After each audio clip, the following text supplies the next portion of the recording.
तो अब समय आ गया है दिखा देने का कि जब नेपाल के जेंजी पार्लियामेंट चला सकते हैं तो हमारे राजस्थान के जेंजी हमारी मां अरावली के लिए, जिसने हमेशा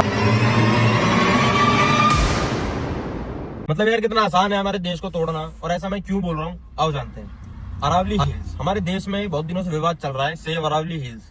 कई ऑनलाइन स्टूडेंट लीडर्स ने नेपाल जैसा जेनजी प्रोटेस्ट इंडिया में ऐलान कर दिया है। कई लोग तो ट्रैक्टर लेकर निकल भी चुके हैं अरावली की रक्षा करने। तो आप जानते हैं अरावली हिल्स का सच है क्या।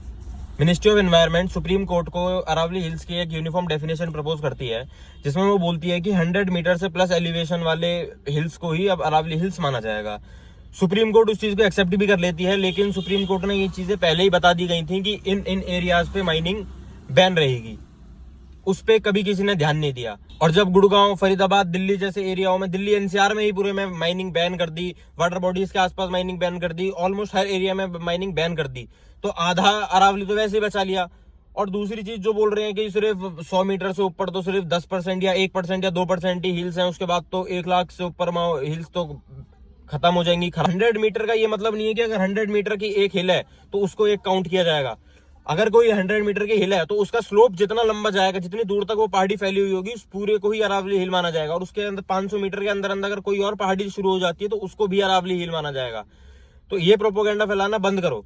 इतने सारे क्राइटेरिया के बाद ऑलमोस्ट 90 to 95% से प्लस अरावली हिल जो रेंज अभी है वो उतनी ही रहेगी। कि हमारा देश के लोग और युवा इतना कमजोर हो चुका है कि वो कुछ भी प्रोपोगेंडा सोशल मीडिया पे देखता है, 2 अपने इन्फ्लुएंसरों को देखता है, 4 रील देख लेता है कि क्रिएटरों ने बना दी, उसके ऊपर ही आंख बंद करके दौड़ने लगता है ना। कोई लोगों ने 2 मिनट में रोना चालू कर दिया कि वो रेगिस्तान को आगे बढ़ने से बचाता है, दिल्ली पूरी रेगिस्तान बन जाएगी। अरे दिल्ली रेगिस्तान बनेगी तो supreme court, parliament, PM house, MP house सब दिल्ली में तो है।